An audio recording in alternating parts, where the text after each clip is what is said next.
જય માતાજી, જય શ્રી રામ, હર હર મહાદેવ. મિત્રો સ્વાગત છે તમારું આજના વ્લોગમાં.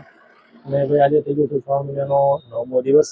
આજે આપણે દર્શન કરવા માટે પહોંચી ગયા છીએ વાંકાનેરમાં આવેલા શ્રી સ્વયંભૂ જડેશ્વર મહાદેવના મંદિરે. આ મંદિર ભાઈ આપણે આવેલું છે માર્કેટ તરફથી એક્ઝેક્ટ પોસ્ટ ઓફિસ છે એની બાજુમાં.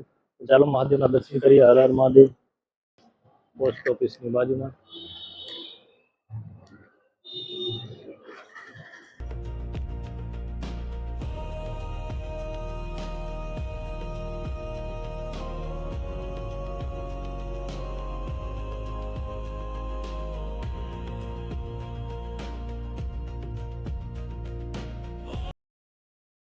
ચાલો મિત્રો, તો આપણે પહોંચી ગયા શ્રી સ્વયંભૂ જડેશ્વર મહાદેવના મંદિરે. ને આપણે ભાઈ આજે આપણી સાથે જોડાઈ ગયા છે આ મંદિરના શ્રી પૂજારી શ્રી. હર હર મહાદેવ. તો આપણે આ થોડોક મંદિરનો ઇતિહાસ તમે જણાવશો? ઘણા વર્ષો પહેલા શ્રી જડેશ્વર મહાદેવ, જે મોટા જડેશ્વર મહાદેવના મંદિરમાં જે પ્રગટ થયેલ છે, તે આજથી જે સૌજીભાઈ રાઠોડ કરી નામના કરિયા જ્ઞાતિના જે વૃદ્ધ અવસ્થા થઈ ત્યાં સુધી ચાલીને મોટા જડેશ્વર જતા હતા.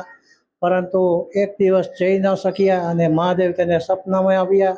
આ તેમનું ઘર હતું અને તેમાંથી એ પ્રસન્ન થયા અને ખાડો ખોદજે એમ કીધું હતું. અને હું નીકળીશ ત્યારે સ્વયંભૂની સાક્ષાત લિંગ નીકળેલ હતી. એ પછી નાનકડું ડેરું એ બનાવેલું અને તે પછી અમને અમારા દાદા પૂર્વજો દાદા ગણપતગીરી બાપુને સેવા પૂજા માટે આપેલ હતું.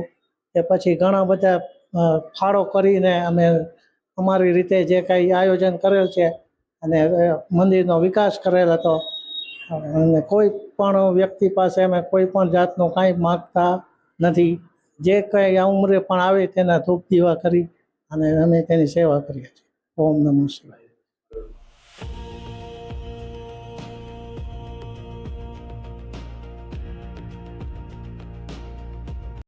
ગોસ્વામીભાઈ જીગ્નેશ ગિરી ગોસ્વામી. અહીંયા હનુમાનજીનું મંદિર પણ છે અને ત્યાં અહીંયા લોકો જે કંઈ બટુક ભોજન એવા કાર્યક્રમો અમે અવારનવાર કરતા રહીએ છીએ. અને જે કાંઈ અહીંયા માણસો આવે તેની મનોકામના પૂર્ણ થાય છે. જે કોઈ કાંઈ પણ ગમે તે વસ્તુ હોય ત્યાંથી આપોઆપ નીકળી જાય છે.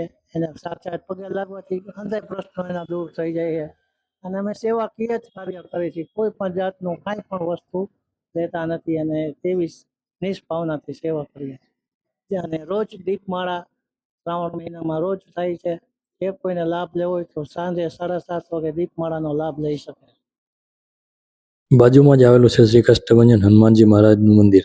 પૂજારીશ્રીના કહેવા પ્રમાણે હનુમાનજી મહારાજના દર્શન કરવા માત્ર તમામ પ્રકારના દુઃખ દર્દ દૂર થઈ જાય છે. જેવી રીતે સાળંગપુરવાળા હનુમાનજી મહારાજના દર્શન કરવા માટે દુઃખ દર્દ દૂર થઈ જાય છે, તો એકવાર અવશ્ય પધારો દર્શન કરવા માટે. હાલો મહાદેવ હર. તો આપણે શ્રાવણ મહિનાના 9મા દિવસના દર્શન કર્યા શ્રી સ્વયંભૂ જડેશ્વર મહાદેવના.